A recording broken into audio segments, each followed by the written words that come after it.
El nodo HTTP es uno de los nodos más importantes dentro de N8N, ya que con este nodo puedes conectar casi cualquier aplicación con tus automatizaciones, lo que te da un montón de posibilidades dentro de esta herramienta.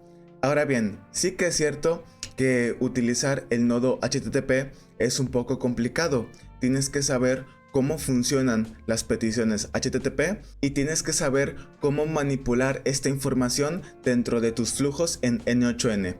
Por eso en este video vamos a ver cómo funciona el nodo HTTP para que puedas incorporarlo en tus automatizaciones y puedas crear mejores automatizaciones que te ahorren más tiempo y dinero en tu negocio. Antes de comenzar, permíteme presentarme. Mi nombre es José Ángel Esparza y ayudo a negocios a ahorrar tiempo y dinero creando agentes de inteligencia artificial que automatizan un montón de procesos. Por ejemplo, agentes que automatizan la atención al cliente, que resuelven las dudas de las personas al instante, agentes que agendan citas, entre otras cosas. Si quieres saber más sobre mis servicios y quieres agendar una reunión conmigo para que veamos cómo puedo ayudarte a ahorrar tiempo y dinero en tu negocio, puedes hacer clic en el enlace que está en la descripción de este video.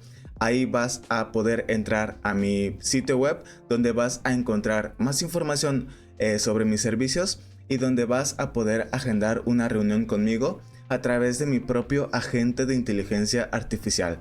Ahora sí, comencemos. Para ver cómo funciona el nodo HTTP y saber cómo utilizarlo en N8N, primero tenemos que ver unas bases que nos van a permitir comprender cómo funciona una petición HTTP y que nos van a ayudar a saber qué es lo que haremos exactamente dentro de N8N. Entonces, lo primero, ¿qué es exactamente una petición HTTP? Una petición HTTP, como lo están viendo en esta diapositiva, es un mensaje que se envía a un servidor para solicitar un recurso o realizar una acción. Normalmente este servidor es una aplicación y a través de esta petición nosotros podemos solicitarle a esta aplicación cierta información o podemos pedirle que ejecute cierta acción. ¿Y cómo es que nosotros podemos comunicarnos con esta aplicación? Lo hacemos a través de una API.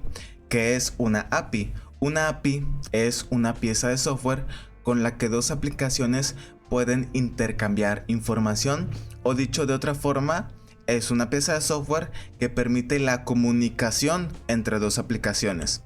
Aquí vemos este diagrama y vemos que gracias a la API, el software 1 o la aplicación 1 es capaz de enviar información al software 2 o aplicación 2 y al mismo tiempo también es capaz de recibir información de esa aplicación. Normalmente la API es una clave que nos permite autentificarnos al momento de hacer este tipo de peticiones, porque pues si no existe esta clave, nosotros podríamos ver la información de otras empresas o de otra gente. Entonces es con esta clave que nosotros podemos acceder a nuestras cuentas en nuestras aplicaciones para de esta manera enviar información y recibir también información. Ahora, ¿cuáles son las partes de una petición HTTP? Primero tenemos el método, que este nos indica exactamente cuál es el tipo de acción que nosotros vamos a querer realizar, y existen distintos métodos. Los más comunes y los que van a utilizar el 80 o 90% de las veces son los métodos POST y GET. El método POST nos indica que lo que nosotros queremos hacer es pedirle a la aplicación que realice cierta acción, y en el método de GET lo único que queremos es obtener cierta información de una aplicación. Pero también tenemos otros métodos como el PUT y el PATCH. Estos dos métodos son muy parecidos, sirven para actualizar la información, con la diferencia de que el método PUT sirve para actualizar por completo la información de un recurso, mientras que PATCH únicamente actualiza cierta información de un recurso. Después tenemos el método delete, que este sirve para eliminar cierta información en una aplicación. Hay otros métodos más, pero estos son como los más comunes. Y como les dije, normalmente vamos a utilizar el post y el get en la mayoría de los casos. Ahora, continuando con las partes de una petición HTTP, como acabo de decir, tenemos el método y después tenemos la URL base. La URL base es la parte de la petición HTTP que no va a cambiar cuando empecemos a trabajar con ciertas aplicaciones. En este caso, estoy suponiendo que estoy trabajando con la aplicación de OpenAI y la URL base de la aplicación de OpenAI es esa. Siempre vamos a utilizar esta URL para realizar nuestras peticiones HTTP. Después tenemos el endpoint, que este nos indica exactamente a qué parte de la API nosotros queremos acceder para realizar la acción que nosotros queremos ejecutar. En este caso, el endpoint chat/completions nos indica que lo que yo quiero hacer es enviarle un mensaje a una inteligencia artificial de OpenAI para que se ejecute cierta tarea y después recibir el resultado de la inteligencia artificial. Eso es el endpoint en este caso. Dependiendo del endpoint, pues se va a realizar una acción u otra. Luego, cuando trabajamos con el método get en la URL, aparte del endpoint, también podemos agregar algo que se llama parámetros. Y estos parámetros suelen servir para que nosotros podamos filtrar la información que nosotros queremos recibir de la aplicación. Y esto es muy útil cuando tenemos muchísima información, pero solamente nos interesa una información específica. Ahora, cuando nosotros queremos enviar información a una aplicación, normalmente se hace de la siguiente manera.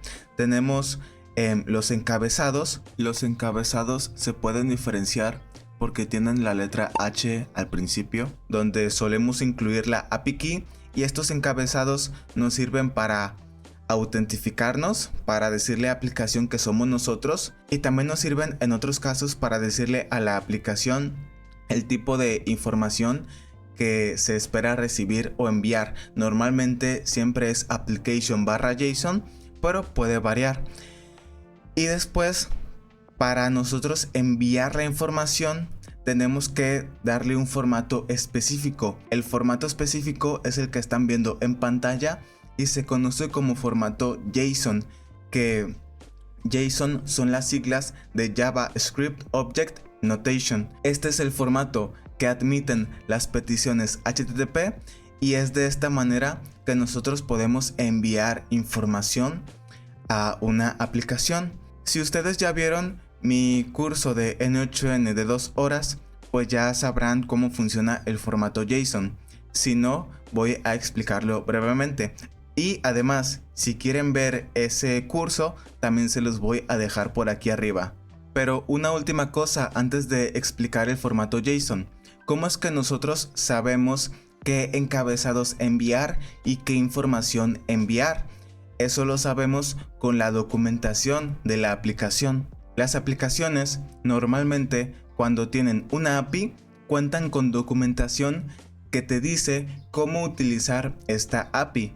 Y aquí podemos ver lo que estábamos viendo en las diapositivas. Si yo quiero crear una chat completion, es decir, enviarle un mensaje a un modelo de inteligencia artificial y después recibir esa respuesta, yo utilizo este endpoint, ¿ok? Esta URL que tiene el endpoint de chat completions y además la URL base. Y aquí también nos dice cuál es el método que debemos de utilizar. Y dentro de esta documentación también nos dice qué encabezados enviar. Aquí en este caso te dice que debes de enviar un encabezado content type con el valor de application JSON y un encabezado de autorización con tu clave API de OpenAI. Y en esta parte aquí te está dando un ejemplo de cómo enviar el mensaje a esta API. Dentro de la documentación, pues aquí vas a encontrar los parámetros que tú puedes enviar hacia esta hacia esta URL, hacia esta API. En este caso, en la documentación de OpenAI, estos parámetros están en esta sección de Request Body y aquí te dice que tienes que enviar un parámetro que se llama mensajes y un parámetro de modelo. Luego aquí te dan otros parámetros que tú puedes agregar para modificar la respuesta que vas a recibir de la gente, y en ocasiones tienes que leer muy bien la documentación. Por ejemplo, para este parámetro de messages dice que es un array, una lista. Ahorita vemos qué es esto, pero como es un array tiene que incluir entonces varios elementos, y aquí podemos apretar este botón que dice Show Possible Types para ver exactamente cuáles son los elementos que nosotros podemos enviar. Podemos enviar, por ejemplo, en este caso, un mensaje del desarrollador, un mensaje del sistema, un mensaje del usuario, y cada uno tiene sus propios parámetros que igual son requeridos. Entonces, es con esta documentación que nosotros podemos saber exactamente qué información enviar hacia una URL, y de esta manera pues utilizar esta aplicación en nuestros nodos HTTP en N8N. Ahora sí, vamos a ver exactamente cómo funciona el formato JSON para que podamos utilizarlo dentro de N8N en nuestros nodos HTTP. Yo ya hablé de esto en mi curso de N8N de 2 horas, donde expliqué los tipos de variables, las listas, los objetos, pero para que este video esté completo, voy a volver a explicar todo esto. Si tú ya viste este video, puedes saltarte esta parte sin problemas si tú ya entiendes cuáles son los tipos de variables y ya sabes cómo funciona el formato JSON. Pero si no, entonces quédate y presta atención porque esto es muy importante.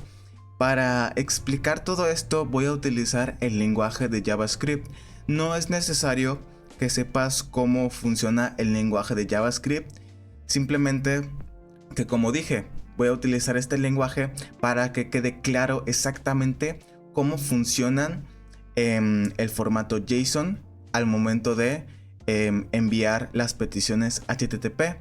Nada más para que entiendas lo que voy a hacer, si es necesario que comprendas dos cosas. La primera es cómo se declara una variable en JavaScript, y la segunda es cómo poder ver el resultado del código dentro de, en este caso, la terminal. Entonces, ¿cómo se declara una variable? Para declarar una variable se tiene que utilizar primero la palabra let o la palabra const. Para mantener esto sencillo, siempre voy a utilizar la palabra let al momento de declarar una variable.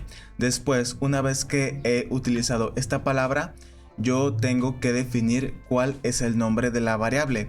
Puede ser el que sea, puede ser que mi variable se llame animal, puede ser que se llame número, puede ser que se llame suma, puede llamarse apellidos. El nombre ese lo decides tú en este caso. Luego, una vez que tú le has dado un nombre a la variable, tienes que asignarle un valor. ¿Cómo se le asigna el valor? Con el símbolo de igual.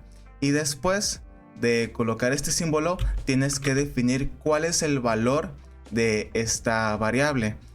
Entonces, yo en este caso quiero que la variable apellidos tenga mis apellidos como valor. En este caso, Esparza Reséndiz, que son mis apellidos. Ok. Y aquí ya he declarado una variable. Una buena práctica cuando estamos escribiendo en JavaScript es terminar cada línea de código con punto y coma, ¿ok? Entonces por eso igual y me van a ver que termino las líneas de código con este símbolo.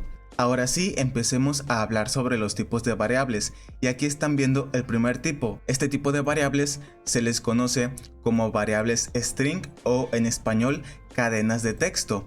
En resumen, esto es texto. ¿Y cómo declaramos una variable de tipo texto? Simplemente colocamos las comillas, estas que están viendo en pantalla. De hecho, voy a ver si puedo hacerle zoom para que lo vean un poco mejor. Ok, aquí está. Entonces, como les decía, para declarar una variable de tipo texto se utilizan estas dos comillas, y todo lo que yo coloque en estas comillas va a ser un texto. yo puedo decir, por ejemplo, que los apellidos pueden ser Álvarez, Álvarez Pérez, ok, y al momento de que se ejecute este código, pues la computadora va a entender que esto es texto. Ahora, ¿cómo ejecutamos código? Se me pasó también mencionar eso.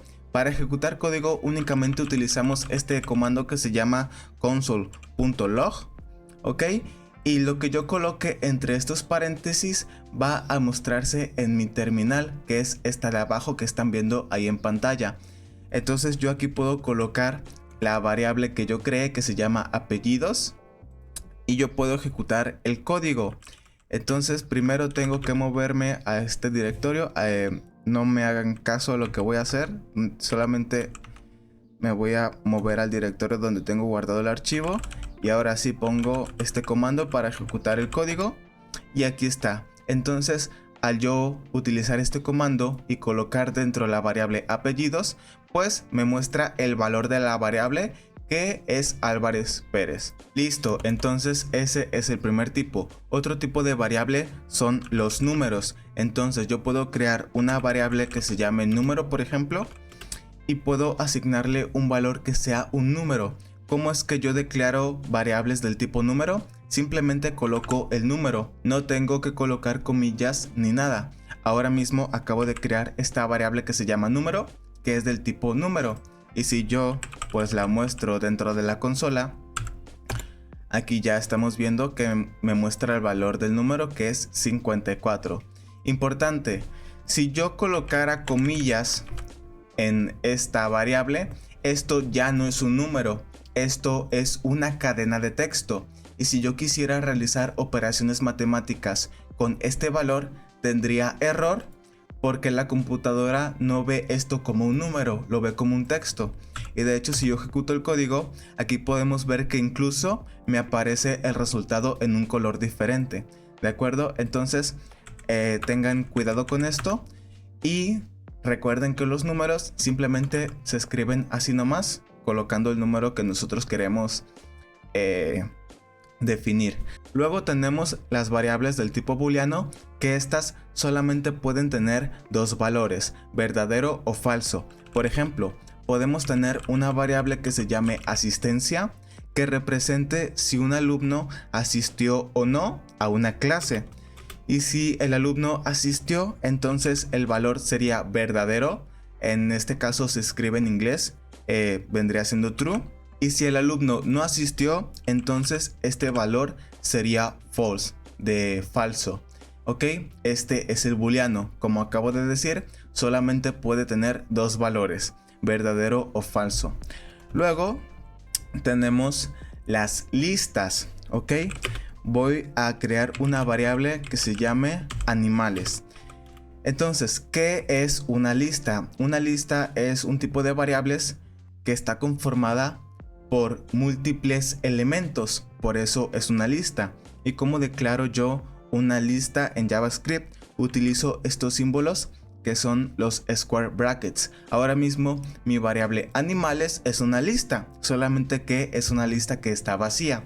Y yo dentro de esta lista puedo agregar valores, y a cada uno de estos valores yo los tengo que separar con una coma. En este caso yo he creado una lista que se llama animales, y por lo tanto dentro de esta lista voy a colocar tipos de animales. Por ejemplo, perro.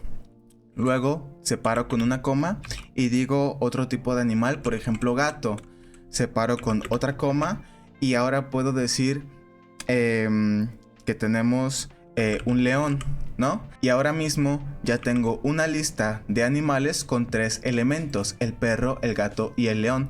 Los elementos de esta lista pueden pertenecer a los tipos de variables que ya vimos. Pueden ser cadenas de texto, pueden ser números o pueden ser booleanos. Y yo puedo combinar estos tipos de variables. Por ejemplo, yo puedo poner aquí un cuarto valor que sea el número 26, y luego puedo colocar un quinto valor que sea un booleano que sea falso, ¿ok? Y esta lista sigue siendo válida. Voy a eliminar estos dos últimos valores porque no corresponden a una lista de animales, y vamos a ver cómo acceder a los valores de esta lista. Así que si yo imprimo el valor de la variable animales dentro de mi consola, la voy a limpiar. Si yo imprimo el valor, voy a recibir la lista con los 3 elementos. Pero si yo quisiera únicamente acceder al primer valor, que es perro, lo que hago es abrir otra vez square brackets al lado de la variable, al lado del nombre de la variable, y en estos square brackets yo indico la posición del valor que yo quiero conocer. Coloco lo que se conoce como el índice, ¿de acuerdo? Y el índice en una lista en lenguaje de programación normalmente empieza por el número 0, es decir, el primer elemento siempre tiene un índice 0. Por lo tanto, si yo quiero acceder al valor de perro, que es el primer elemento, pues su índice es 0 y yo coloco aquí el número 0. Cuando yo ejecute el código, aquí únicamente me va a devolver el primer valor de esta lista, que es perro. Si yo quisiera acceder al segundo elemento, que vendría siendo gato, coloco el número 1, ¿ok? Porque el segundo elemento tiene un valor del índice 1. Si nosotros contamos los elementos de esta lista, el perro tendría un índice 0, el gato tendría un índice 1, el león tendría un índice 2 y así sucesivamente. Así que si yo vuelvo a ejecutar el código, aquí vemos que ya tengo el valor del segundo elemento, que es gato. Ahora sí, ya que hemos visto esto, vamos con lo que a nosotros nos importa, que son los objetos de JavaScript. Vamos a decir que yo tengo una variable que se llama estudiante, ¿ok? Entonces, primeramente, ¿cómo declaramos una variable del tipo objeto en JavaScript? Lo hacemos utilizando estos curly braces que se les llama estas llaves, y esto también es lo mismo para otros lenguajes de programación, ¿eh? En Python también se utiliza este símbolo para crear objetos, por ejemplo. Y ya que he declarado que esta variable es un tipo objeto, yo puedo agregarle propiedades a este objeto. Así que, un estudiante, ¿qué propiedades tiene? Un estudiante tiene, por ejemplo, un nombre, ¿de acuerdo? Así que para yo crear una propiedad en un objeto de JavaScript, coloco el nombre de la propiedad, luego le asigno el valor con 2 puntos, no con el símbolo igual, sino con 2 puntos, y después coloco el valor de esta propiedad, que el valor puede ser cualquiera de los tipos de variables que ya vimos, las cadenas de texto, los números, booleanos o incluso una lista. Y en este caso, supongamos que el nombre del estudiante, pues es el mío, José Ángel, ¿no? Y aquí ya está. Entonces, ahora tengo un objeto estudiante que tiene una propiedad nombre que tiene el valor de José Ángel. Si yo quisiera agregar múltiples propiedades, al igual que con las listas, yo las separo con una coma. Entonces, ahora yo puedo crear otra propiedad que se llame, por ejemplo, apellidos, y voy a colocar aquí mis apellidos, Esparza Reséndiz. Ahora tengo un objeto estudiante que tiene 2 propiedades, un nombre y un apellido. ¿Cómo accedo yo a estos valores en JavaScript? Vamos a imprimir la variable estudiante únicamente y veamos qué es lo que nos aparece. Entonces yo ejecuto el código y vemos que al ejecutar el código, pues me regresa el objeto con sus propiedades nombre y apellidos. Pero ¿qué pasa si yo quisiera únicamente conocer el nombre? Bueno, para hacerlo tenemos que hacer lo siguiente. En un objeto de JavaScript colocamos un punto y después colocamos el nombre de la propiedad que nosotros queremos conocer, en este caso nombre. Y cuando yo ejecute el código otra vez únicamente me va a entregar el valor de esa propiedad. ¿De acuerdo? Así es como funcionan los objetos en JavaScript. Pero esto se puede complicar un poco más porque, como acabo de decir, los valores de estas propiedades pueden ser cadenas de texto, pueden ser números, pueden ser booleanos, pueden ser listas e incluso pueden ser otros objetos. Por ejemplo, yo puedo decir que este estudiante pues tiene una propiedad que se llame aprobado. Aprobado es verdadero si el estudiante ha pasado todas sus materias y es falso si el estudiante ha reprobado. En este caso voy a decir que aprobado es igual a verdadero. Y además un estudiante puede tener un número de lista, ¿no? Supongamos. Entonces yo puedo crear una variable que se llame número de lista y puedo decir que este estudiante tiene un número de lista de 14, por ejemplo. Luego, este estudiante, ¿qué más tiene? Puede tener materias que está cursando, y estas materias puede ser una lista, y en esta lista yo coloco los nombres de las materias que el estudiante está cursando. Por ejemplo, geografía, matemáticas, podemos poner español, ¿ok? Y de esta manera ya tengo un objeto estudiante un poco más complejo.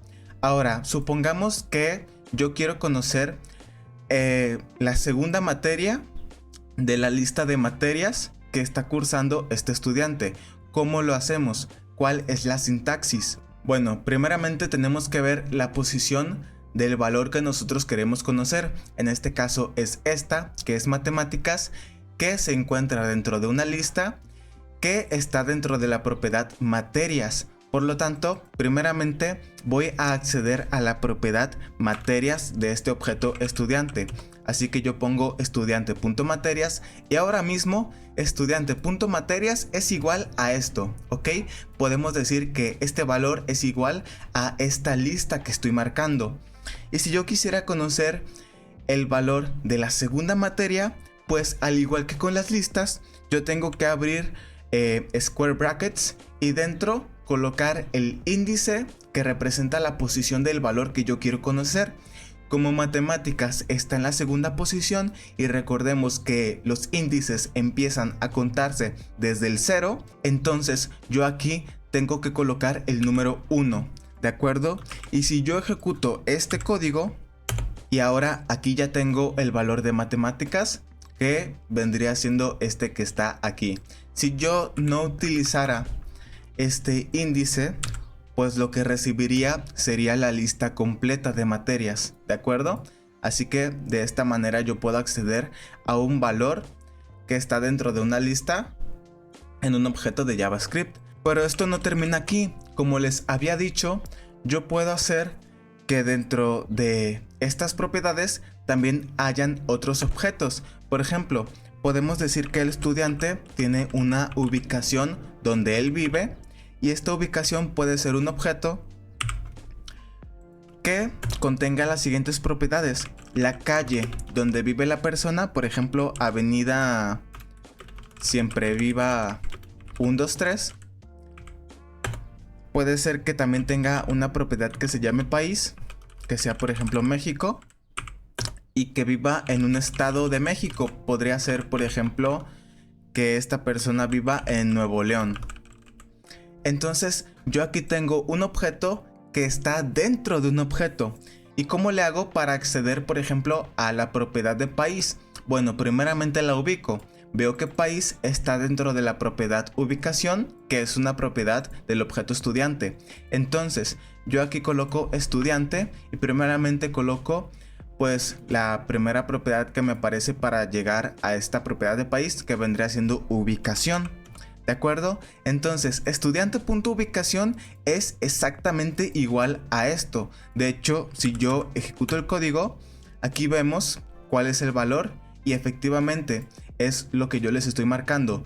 Es igual a este objeto con tres propiedades: calle, país y estado. Por lo tanto, si estudiante.ubicación es exactamente igual a esto, para yo acceder a la propiedad país únicamente coloco otro punto, porque todo esto en sí es otro objeto.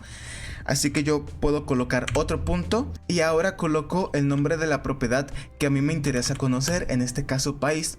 Y si yo ejecuto este código, aquí ya tengo el valor de esta propiedad, que es México.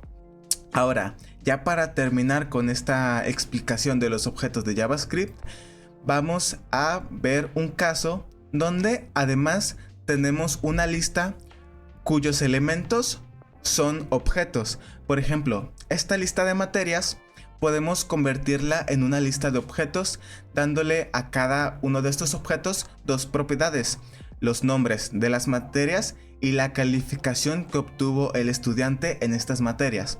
Así que para hacer esto, primeramente encierro cada uno de estos elementos en curly braces para decir que son objetos, y luego voy colocando las propiedades. Primeramente la propiedad materia, que va a representar el nombre de la materia, y luego con una coma separo esta propiedad para crear una nueva, y voy a decir que esta nueva propiedad se va a llamar calificación, que va a ser un número y va a representar la calificación del estudiante en esta materia.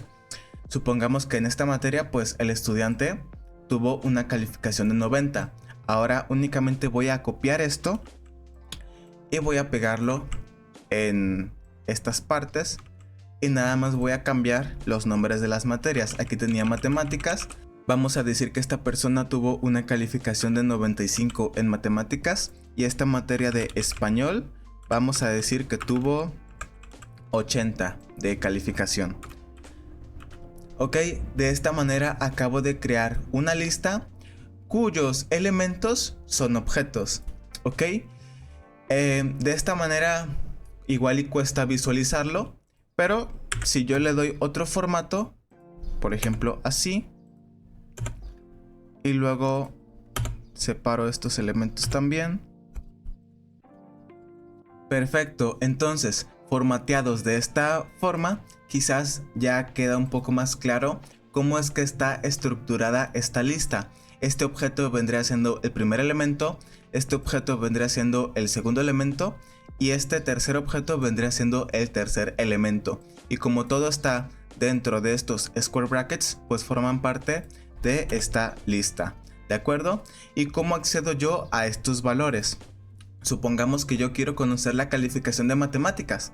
Bueno, primeramente ubiquemos esta calificación, que vemos que está dentro de este objeto, que está dentro de la lista de materias, que es una propiedad de estudiante. Entonces, vamos a colocar en este console.log, vamos a colocar el nombre del objeto estudiante, y luego vamos a acceder a las materias. Si yo imprimo esto, me va a dar la lista de materias junto con su calificación para este objeto estudiante. Entonces, estudiante.materias es igual a esto. Y si yo quiero conocer la calificación de matemáticas, pues veo que la materia de matemáticas es el segundo elemento en esta lista. Por lo tanto, como esto es una lista, yo tengo que colocar estos square brackets para indicar a qué elemento de la lista yo quiero acceder. En este caso, pues el segundo, que es de matemáticas. Y si yo imprimo esto, si yo ejecuto el código, aquí ya veo que estoy únicamente recibiendo el segundo objeto de esta lista, ok, de esta lista, que vendría siendo un objeto para la materia de matemáticas junto con la calificación del estudiante. Y como esto es un objeto, es este objeto, para acceder a las propiedades de ese objeto, coloco un punto y luego el nombre de la propiedad que a mí me interesa conocer, que en este caso es calificación. Así que yo ejecuto el código y aquí ya vemos que ya tengo este valor. De esta manera es como funcionan los objetos de JavaScript. Quizás al principio puede costarles un poco, ok, no se preocupen, es normal, pero a medida que vayan practicando se les va a hacer esto más fácil. Ahora, esto, como acabo de decir, son los objetos de JavaScript, pero no es formato JSON, ok, no es exactamente lo mismo, ya que el formato JSON es un tipo de información que está escrito como si fuera un objeto de JavaScript, con la diferencia de que los nombres de las propiedades siempre están entre comillas. Es decir, esta propiedad de nombre yo la coloco entre comillas, esta propiedad de apellidos también la coloco entre comillas, esta propiedad de aprobado igual la coloco entre comillas. Y esto realmente también es válido para poder manipularlo con JavaScript. Por ejemplo, si yo coloco console.log Ok, coloco console.log y quiero acceder al nombre del estudiante, entonces coloco estudiante.nombre y funciona exactamente igual. Ok, aquí está. Solamente que cuando trabajamos con el formato JSON siempre tenemos que colocar las comillas al momento de definir el nombre de la propiedad. Y una ventaja de colocar estas comillas es que también nos permite hacer que el nombre de una propiedad esté compuesto por varias palabras. Por ejemplo, esta propiedad de número de lista es una propiedad que tiene 3 palabras en su nombre.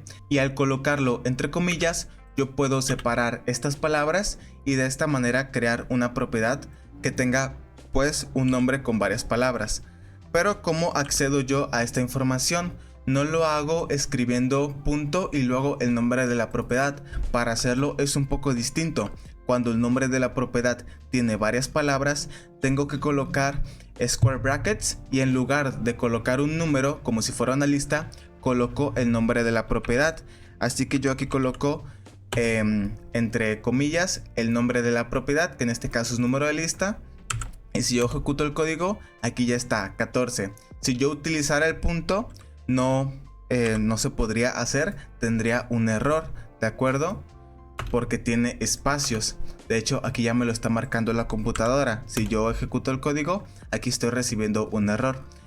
Así que, como les decía, para trabajar con el formato JSON, siempre tenemos que hacer que los nombres de las propiedades estén entre comillas, ¿ok? Así como lo estoy haciendo yo ahora mismo. Y si ustedes se dan cuenta, esto que está ocurriendo aquí es muy similar a lo que estábamos viendo con la diapositiva, ¿ok?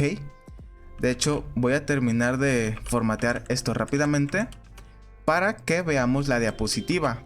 Entonces aquí está, este es un objeto de JavaScript que tiene ya un formato JSON válido y como les decía, si lo comparamos con lo de la diapositiva, vemos que esto se parece bastante a lo que estábamos haciendo pues dentro del editor de código y de esta manera es como nosotros vamos a enviar información.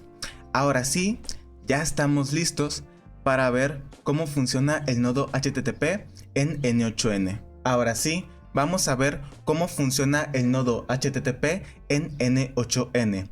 Si ustedes quieren acceder a esta plantilla que están viendo en pantalla para que experimenten y hagan pruebas, pueden hacerlo suscribiéndose en mi newsletter. Les voy a dejar el enlace aquí en la descripción, es totalmente gratis y cuando se suscriban van a tener acceso a esta plantilla y a otros recursos que comparto en mis videos. Y si por algún motivo ustedes no saben cómo utilizar N8N, y si es así, no sé qué están haciendo aquí, pero si por algún motivo no saben cómo utilizarlo, también les voy a dejar mi curso de 2 horas donde explico lo básico de esta plataforma para que puedan empezar a crear automatizaciones.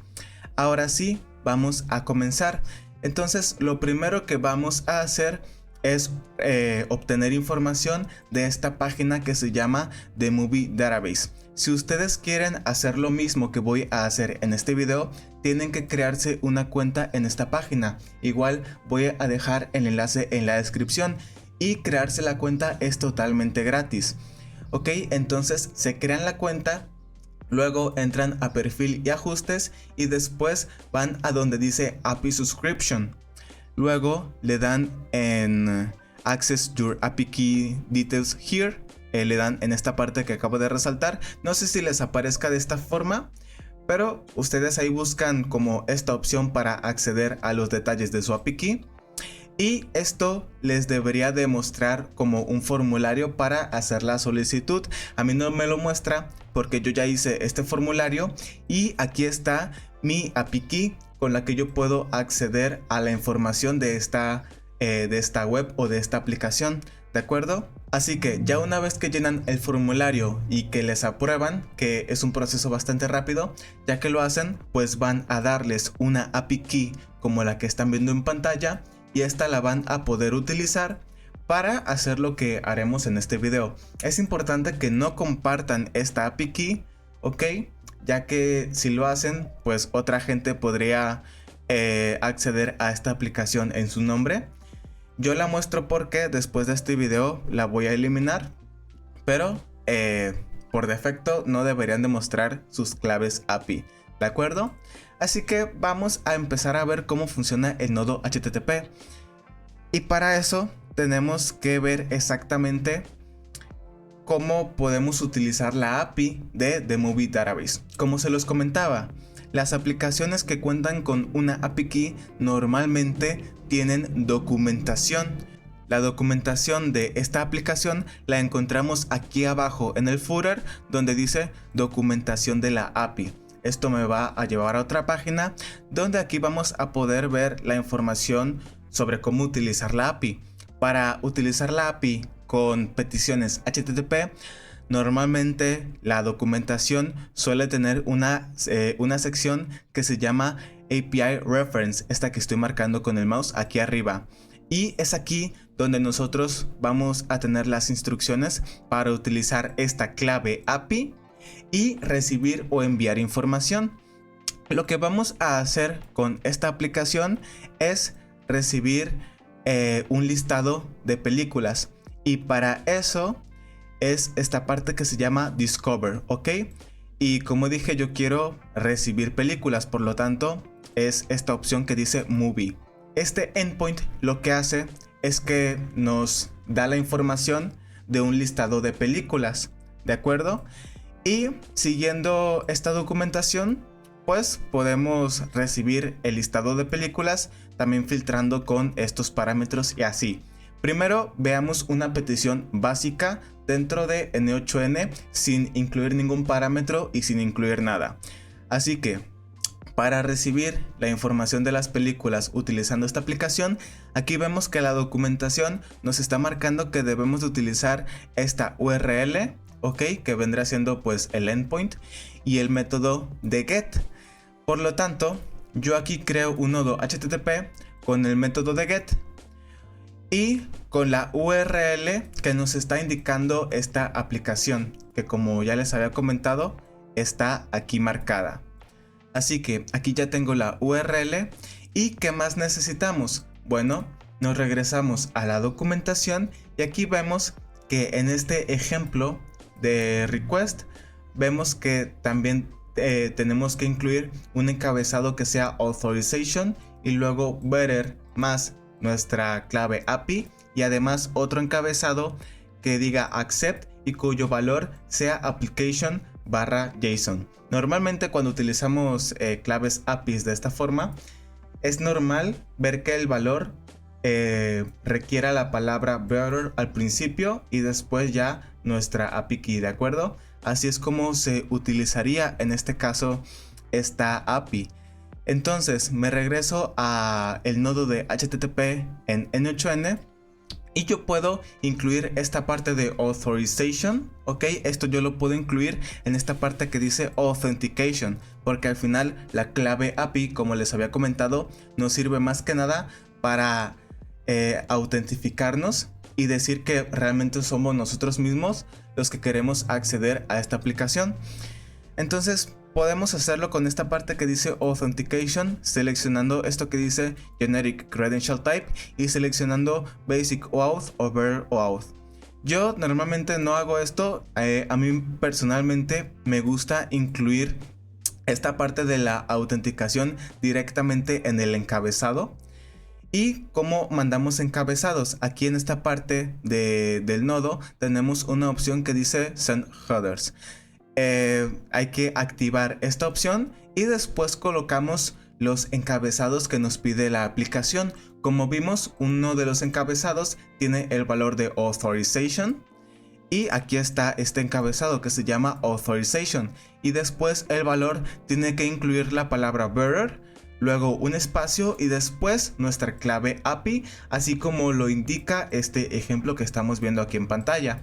Y después tenemos que enviar otro encabezado que se llama accept y que tiene que tener el valor de application/JSON. De esta manera ya nosotros podemos hacer la petición a este nodo HTTP y vamos a recibir un listado de películas. Vamos a darle en Test Workflow y aquí podemos ver que todo fue completado exitosamente. y aquí a la derecha vemos la información que estamos recibiendo. Entonces esta aplicación, esta petición HTTP nos da una lista que se llama results, y cada uno de estos elementos representa lo que vendría siendo pues una película. De esta manera, al verlo como un esquema, pues se ve bastante bonito, pero si yo cambio la forma de visualización de los datos a JSON, podemos ver que esto se parece bastante a lo que explicamos anteriormente del formato JSON, y es por eso que es necesario que ustedes entiendan cómo funciona el formato JSON para poder utilizar la información de este nodo de una forma efectiva. Y aquí vemos, como les decía, la lista de resultados, y cada uno de estos elementos conforma lo que vendrá siendo pues una película. Ok, aquí por ejemplo tenemos esta película que se llama A Working Man, que el lenguaje original es inglés. Aquí tenemos una descripción breve de la película, su popularidad, en qué fecha fue lanzada, el título otra vez, cuál es su calificación. Tenemos varios parámetros, ¿ok? Y por defecto esta clave API nos entrega un listado con 20 películas únicamente, ¿de acuerdo? De hecho, si yo otra vez cambio a este modo de visualización de esquema y voy hasta abajo, vemos que el último elemento es uno que tiene el índice 19. Recordemos que los elementos en una lista se cuentan a partir del 0, y por lo tanto el 19 es el elemento número 20. Y esta es la forma en la que trabaja esta API. Siempre nos va a entregar el listado de películas de 20 en 20. Ahora, si yo quisiera conocer otras 20 películas aparte de estas, pues yo tengo que ahora sí empezar a utilizar los parámetros, ¿de acuerdo? Entonces, ¿qué parámetros puedo yo utilizar en esta petición HTTP? Aquí nos dice, podemos utilizar todos estos parámetros para filtrar la información. Aquí tenemos un parámetro que se llama page, que por defecto está en 1, y con este valor nosotros podemos cambiar de página y mostrar otras 20 películas distintas. Por ejemplo, vamos a regresarnos a esta parte y ahora vamos a esta sección que se llama Query Parameters. De hecho, hay que tener activado esto también, de Send Query Parameters. Esto, que son los parámetros, los podemos agregar aquí o directamente los podemos agregar en esta parte de la URL. No importa cómo los agreguemos, es lo mismo. Aquí pues es más fácil ya que se ve de una forma más visual, entonces vamos a hacerlo aquí. Como les comentaba, pues tenemos un parámetro que se llama page, que por defecto es 1, pero vamos a decirle que este parámetro page tenga un valor de 2 para que me muestre la segunda página de resultados. Le doy otra vez en ejecutar el nodo y ahora este valor de page nos dice que tiene un valor igual a 2, y vemos que este primer elemento ya no era el anterior que se llamaba A Working Man, si no mal recuerdo, sino que ahora estamos viendo la información de Mufasa, el Rey León. Y si nos ponemos a explorar estas opciones, vamos a ver que son otras 20 películas distintas a las que obtuvimos en la página 1. De esta manera podemos utilizar parámetros, pero como les decía, si nosotros no queremos utilizar esta opción por cualquier motivo, entonces para agregar un parámetro utilizamos el símbolo de pregunta, ¿ok? El símbolo del final, y luego el nombre del parámetro, que en este caso es page, lo igualamos a un valor, y en este caso el valor va a ser 2. Si yo le doy en test step, voy a obtener el mismo resultado, exactamente el mismo que obtuve anteriormente. Y si yo quisiera agregar otro parámetro a esta URL, utilizo el símbolo de ampersand, que también se le conoce como el símbolo de AND. Y ahora yo puedo agregar otro parámetro. Supongamos que yo quiero que me muestre películas en un lenguaje español, por ejemplo. Así que coloco el parámetro del lenguaje y luego a este lenguaje le pongo es. Y al ejecutar el código vemos que la información ya es distinta. Ahora tenemos películas y el lenguaje se muestra en español, ¿ok? De esta manera funcionan los parámetros. Y como les decía, con estos parámetros podemos filtrar bastante información. Ahora vamos a ver este segundo nodo que le puse parámetros, que igual es a la misma URL con el mismo método, pero ahora estoy utilizando varios parámetros para filtrar la información. Tenemos que yo quiero únicamente películas que fueron lanzadas en 2024 con el lenguaje español, con el género de aventura. ¿Ok? ¿Por qué se muestra el número 12? Porque según la API, nosotros a este valor de los géneros tenemos que utilizar un número. De hecho, aquí lo podemos buscar. Aquí tenemos el parámetro que se llama withGenres, y este parámetro solamente admite números. Aquí dice que es una cadena de texto, pero realmente cuando queremos buscar un género, el valor siempre es un número. De hecho, aquí lo podemos ver.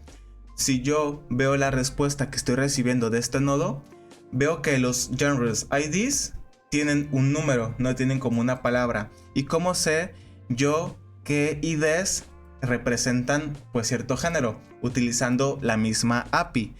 Yo aquí tengo esta sección de genres. Aquí en esta parte de la API le voy a poner en esta opción de movie list para buscar cuáles son los géneros para las películas. Aquí ya tengo mi API colocada. También hay páginas en donde la documentación te permite colocar tu propia API para poder experimentar.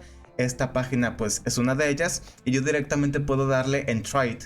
Cuando yo ejecute esta petición HTTP, pues aquí me va a decir los géneros disponibles para las películas.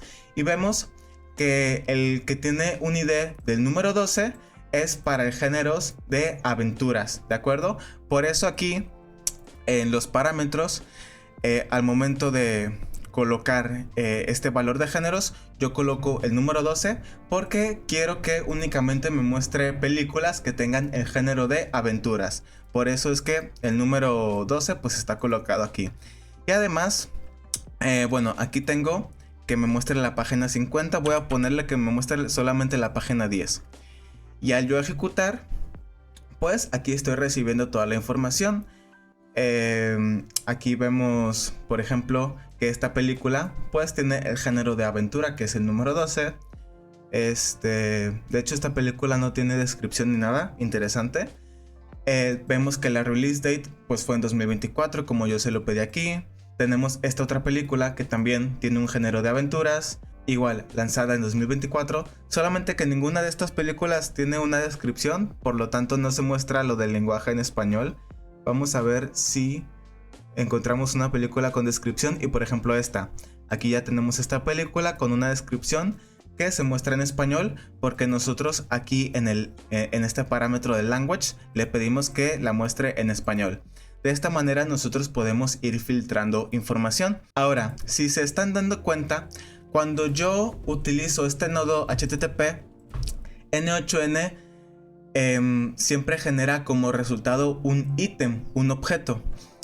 Y normalmente en N8N, cuando tenemos múltiples elementos, el resultado no es un único ítem, sino que son varios ítems, y de esta manera nosotros podemos realizar operaciones con cada uno de estos ítems.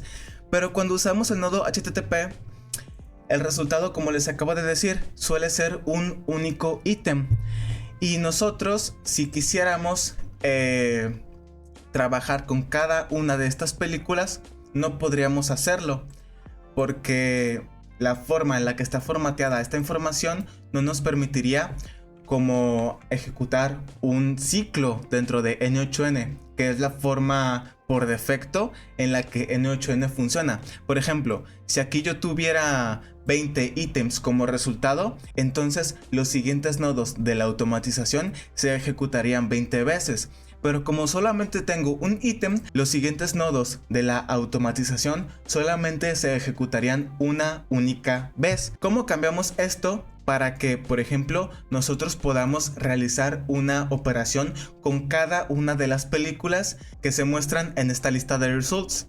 Bueno, Para hacerlo utilizamos este nodo que se llama split out, que este nodo lo que hace es que agarra una lista y nos devuelve cada uno de estos elementos de la lista como un único ítem.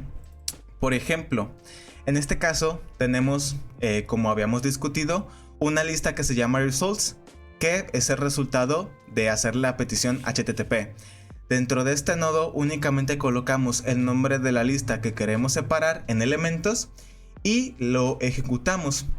Entonces, al ejecutarlo, yo ya tengo 20 ítems y cada uno representa una película dentro de la lista que yo recibí al utilizar este nodo HTTP, y ahora yo ya podría realizar una operación con cada una de estas películas, ¿de acuerdo?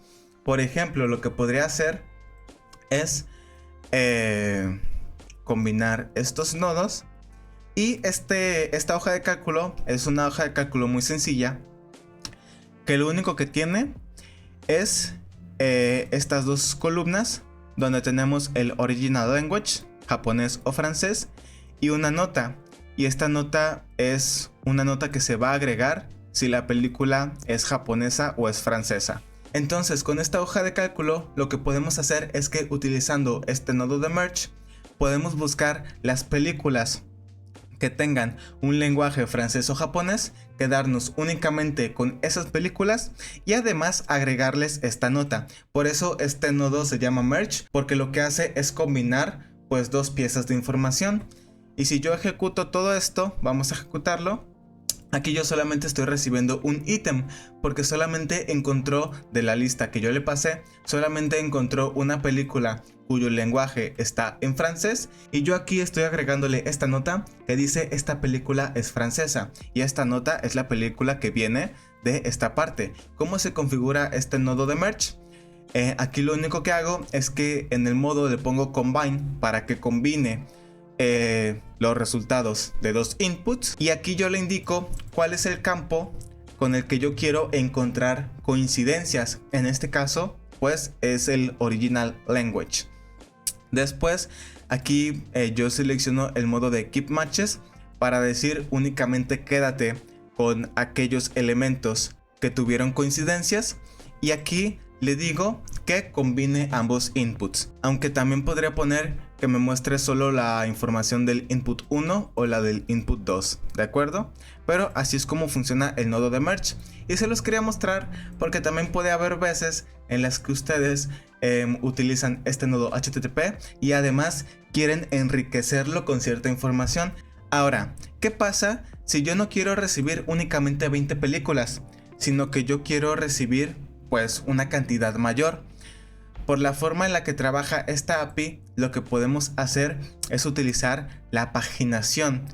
¿Qué es la paginación? La paginación es un sistema que nos permite obtener información cambiando únicamente de páginas, por así decirlo. Por ejemplo, Amazon utiliza un sistema de paginación. Aquí podemos ver los productos de Amazon, pero si yo bajo y bajo y bajo, al final voy a encontrar una sección donde yo voy a poder ir cambiando de página. Por ejemplo, puedo irme a la página 2 para ver todavía más productos. Y de esta manera es como funciona la paginación. Simplemente que una página me va a mostrar una cantidad determinada de información, y para seguir viendo más información, pues lo que tengo que hacer es ir cambiando de página. Y como vimos, esta API tiene un parámetro que se llama page, que nos permite ir cambiando de página. Vamos a ir otra vez a la documentación, y aquí podemos ver que tenemos el parámetro que se llama page, y con este parámetro podemos ir cambiando la información que queremos ir viendo. Y además con la paginación podemos obtener los elementos de múltiples páginas hasta llegar a un límite. Puede ser que nosotros querramos únicamente ver la información de las 10 primeras páginas, o querramos ver información hasta que directamente se nos acabe la información disponible por ver. ¿Cómo configuramos la paginación en N8N? Bueno, tenemos un nodo HTTP, lo configuramos normal, y después vamos a encontrar una opción que se llama pagination. De hecho, vamos a entrar a un nodo que no la tiene, Y los nodos en N8N pues suelen tener esta última opción que nos dice Add Option, y esto nos permite añadir algunas cosas adicionales. Aquí vamos a encontrar esta opción que se llama Pagination, y aquí es donde vamos a ir modificando la forma en la que va a funcionar la paginación. Entonces este nodo que están viendo aquí ya tiene esta paginación configurada. ¿Y cómo es que funciona? Bueno, primeramente tenemos que definir en qué parte de la petición HTTP estamos utilizando el parámetro de la paginación, que en este caso el parámetro es page. ¿En dónde lo estamos utilizando? En el query, ¿ok? Puede ser que el parámetro esté en el body o en el header de la petición, pero en este caso está en el query, es decir, forma parte de la URL, o lo estamos colocando en los query parameters dentro de N8N. Estaba viendo la grabación y siento que no me expliqué de la mejor forma en esta parte, así que voy a volver a explicarlo.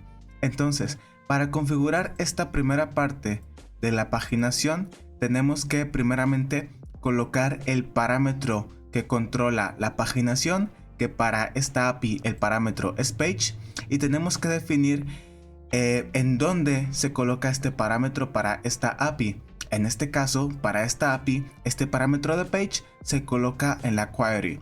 Y aquí tenemos que darle el valor que va a tener este parámetro en cada iteración. Porque lo que va a suceder es que cuando activamos esta paginación y activamos este nodo hará múltiples peticiones, una por cada página que nosotros hayamos configurado. Y este valor va a ir controlando a qué página se le va a estar haciendo esta petición en cada iteración. Por lo tanto, como siempre vamos a estar queriendo obtener la información de una página diferente, el valor de este parámetro tiene que ser una variable que va a ir cambiando con cada iteración.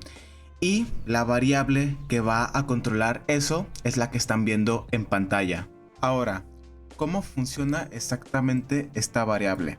Bueno, esto que dice response.body representa la respuesta que se obtiene cuando hacemos una petición HTTP a esta aplicación. Por ejemplo, vamos a ejecutar este nodo y esta respuesta, ok, toda esta información viene representando lo que acabo de decirles, el response.body, y vemos que esto pues tiene varios parámetros, esta respuesta. Uno de estos parámetros que tiene esta respuesta es este que se llama page, que nos dice de qué página son estos resultados.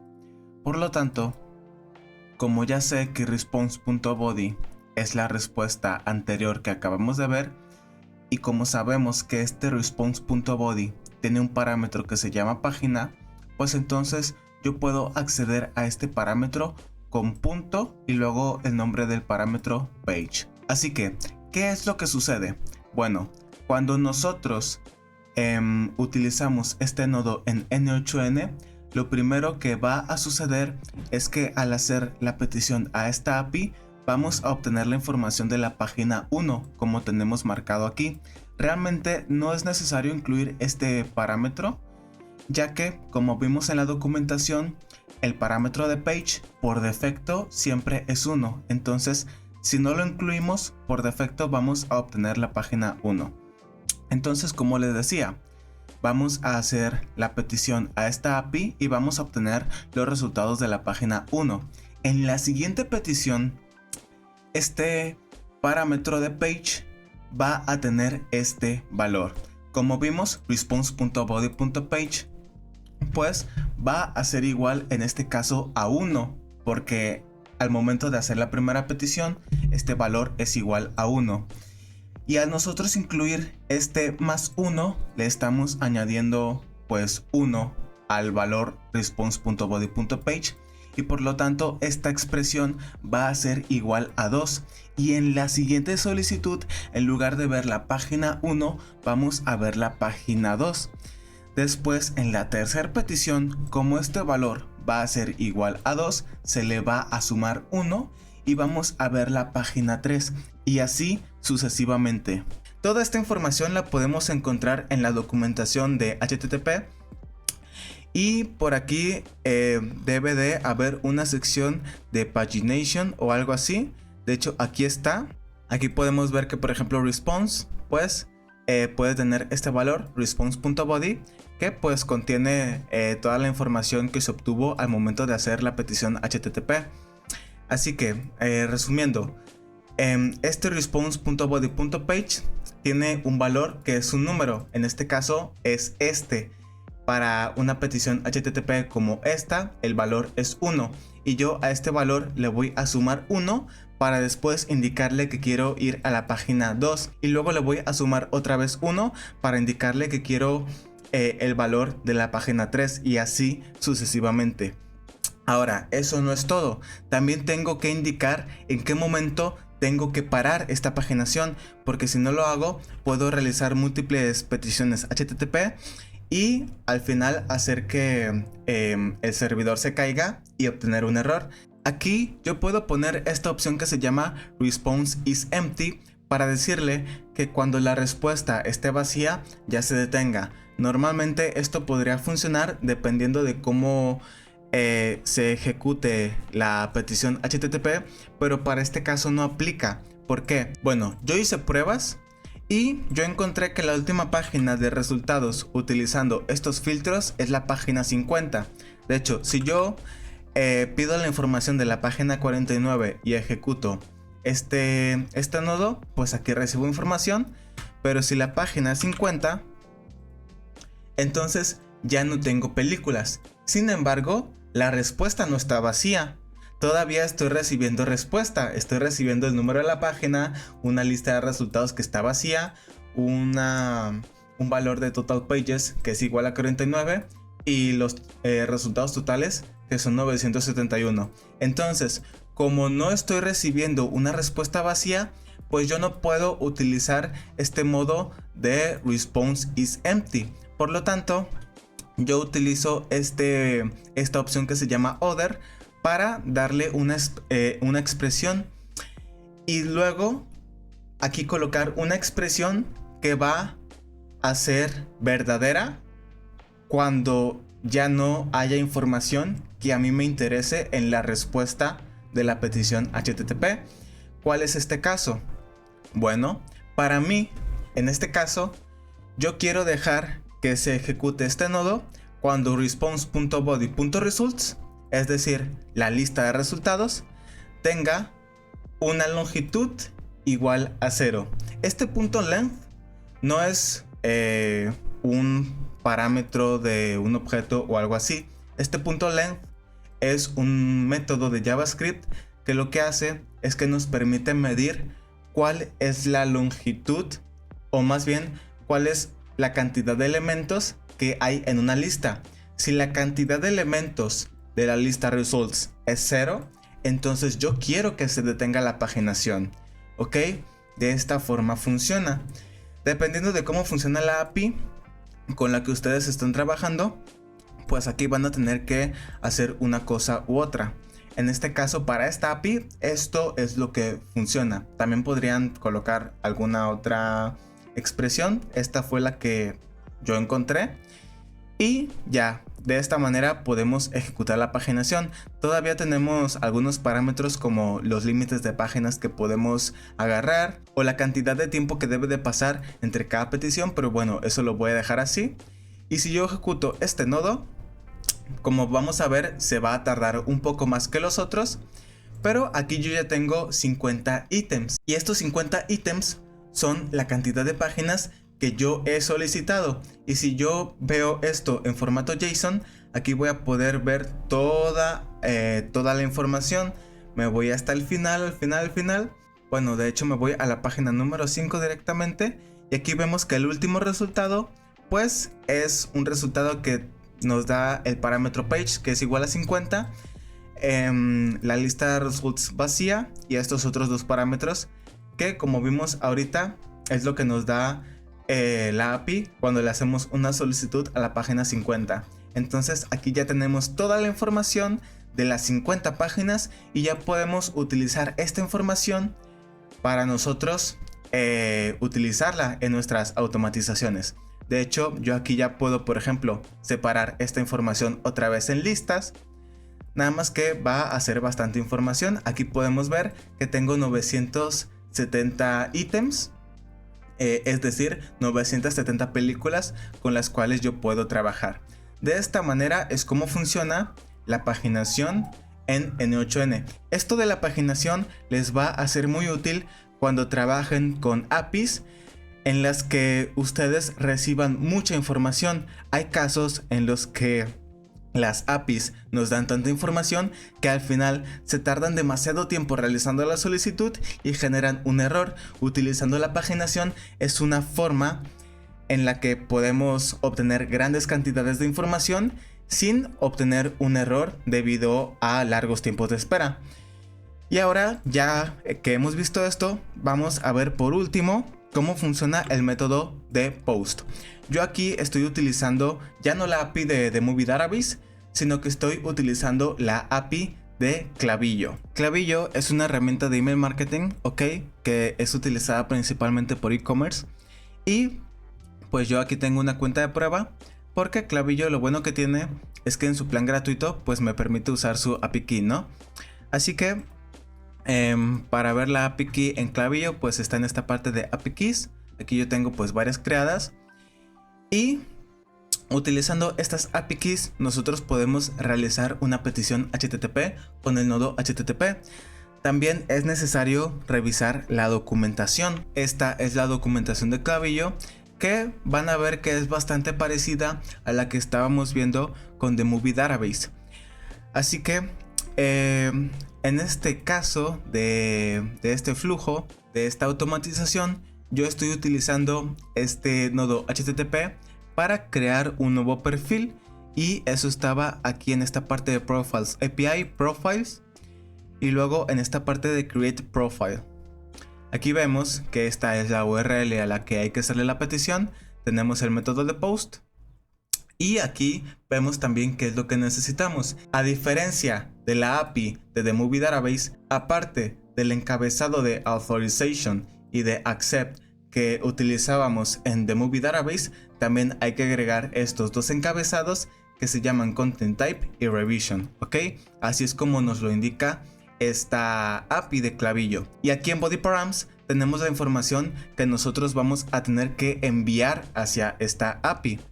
Y aquí nos dice que tenemos un objeto que se llama data, que es requerido, y luego un type que también es requerido, y luego otro objeto de atributos que también es requerido. Y dentro de estos atributos podemos colocar el email, el número de teléfono, el primer nombre, el apellido y así. Siguiendo esta documentación, pues yo he creado esta petición HTTP con el método de post hacia esta URL. Y en los encabezados es donde he agregado la API Key siguiendo lo que nos dice Klaviyo. Aquí nótese que no utilizamos la palabra better, sino que siguiendo la documentación de Klaviyo tenemos que colocar esta palabra que se llama Klaviyo API Key, ¿ok? Y después colocamos la API Key. Aquí colocamos el encabezado de accept con el valor de application /bnd.api más JSON, que es un valor un poco raro, pero bueno, así es como lo indica la documentación. El valor de content type igual con este valor, y la revision la voy a cambiar porque parece ser que ya lo actualizaron. Entonces vamos a colocar aquí que vas a ser 04 en vez de 01. Y luego cuando utilizamos una petición HTTP con el método de post, pues normalmente es porque vamos a enviar cierta información. Lo vimos cuando expliqué brevemente los métodos de una petición HTTP. Y para enviar esta información normalmente la enviamos en el body, en el cuerpo de la petición. Entonces yo activo esta opción. Luego en body content type casi siempre vamos a utilizar este que dice JSON. Puede haber casos en los que utilicemos los otros, por ejemplo si tenemos un archivo binario, pero como les digo, la mayoría de las veces utilizamos JSON, por lo menos yo personalmente. Y después aquí podemos seleccionar la forma en la que nosotros colocamos el contenido. A mí me gusta más utilizar JSON porque me da más control, pero pueden utilizar este que dice Using Fields Below. Lo malo de este es que cuando seleccionamos ese que dice Using Fields Below, se nos muestra así como al momento de llenar los encabezados, donde podemos colocar el nombre del parámetro y el nombre del valor. Pero si el valor es un objeto, pues de todas formas tenemos que escribir en formato JSON. Entonces como que no tiene mucho sentido para mí, y por eso siempre utilizo esta opción que dice JSON. Y ya aquí únicamente colocamos la información que queremos enviar. Como lo dice la documentación de Klaviyo, tenemos que enviar un objeto que se llama data. Entonces aquí primero abrimos estos curly braces, ¿ok? Normalmente cuando enviamos información siempre hay que abrir y cerrar estas llaves al principio y al final, y después dentro de ella colocamos la información, y nos dice que, como acabo de mencionar, nos dice que necesitamos un objeto que se llama data, ¿ok?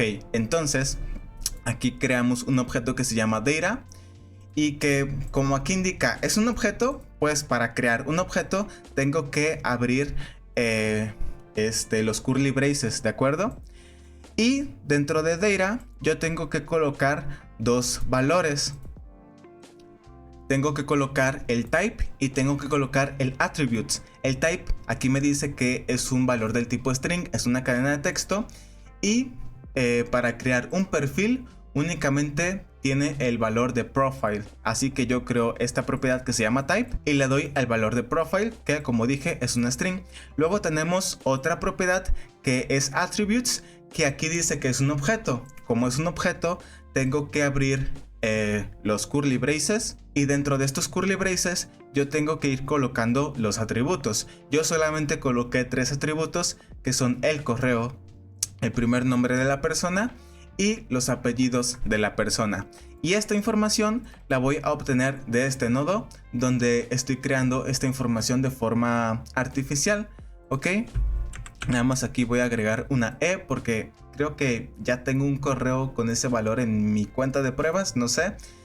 Así que vamos a darle en Test Step, y aquí me aparece que ya se ha completado. Aquí vemos la respuesta que nos da el servidor, que por lo que podemos ver es una respuesta exitosa. Nos da la información, en este caso del perfil creado.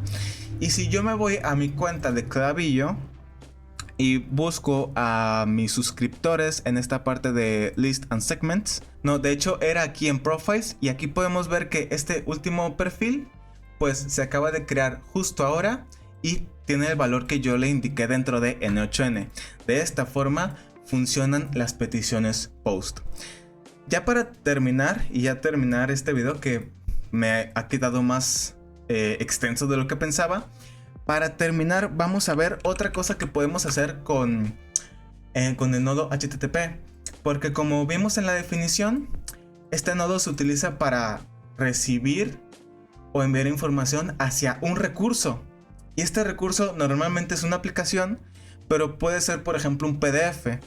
Entonces yo puedo tener un PDF como por ejemplo este, ok, este es un PDF que está en internet y que tiene una URL, y este PDF podríamos verlo como que es un recurso tipo PDF. Copiamos el enlace y la colocamos aquí. Si yo solamente quiero obtener la información de este PDF, lo único que hago es ejecutarlo. Como este PDF es público, yo no necesito ninguna autenticación, ni necesito ninguna API key, ni nada de eso. Simplemente le doy en Test Step y el nodo se va a ejecutar. Y ahora yo aquí ya tengo la información de este PDF. Esta información no la puedo utilizar porque normalmente viene como en un formato como encriptado o algo así. Viene por ejemplo en binario. Y para utilizarla dentro de N8N tenemos estos nodos que se llaman extract from. Aquí tenemos extract from CSV, from HTML, from JSON. Y vamos a buscar uno que es extract from PDF, porque este documento es un PDF. Así que yo aquí únicamente le digo cuál es el nombre del campo que contiene la data, que en este caso se llama data. Aquí lo viene indicando aquí en la izquierda. Y al ejecutar este nodo, entonces esta información se convierte a un texto más legible que yo ya puedo utilizar en mi automatización. Aquí vemos el texto que realmente es más extenso. Podría verlo aquí en esta vista en modo JSON, pero tengo que como descargar esta data en mi servidor temporalmente, ya que es bastante, entonces no lo voy a hacer, pero podrían hacerlo y ahí podrían ver todo el contenido del libro. De esta forma es como funciona el nodo HTTP, y ya con esto pues ya deberían de estar listos para empezar a utilizar este nodo en sus automatizaciones. Les recuerdo que si ustedes tienen un negocio y quieren tener agentes de inteligencia artificial para automatizar sus procesos y ahorrar tiempo y dinero, pueden contactarme en el enlace que está abajo en la descripción. Ahí pueden ver más información sobre mis servicios y pueden agendar una reunión conmigo a través de mi propio agente de inteligencia artificial. Si tienen alguna duda sobre lo que acabamos de ver, me la pueden dejar en los comentarios. Y si el video les ha gustado, pueden dejarme su like. Además, si les interesa la inteligencia artificial y la automatización, pueden suscribirse porque voy a seguir trayendo más videos sobre estos temas. Nos vemos.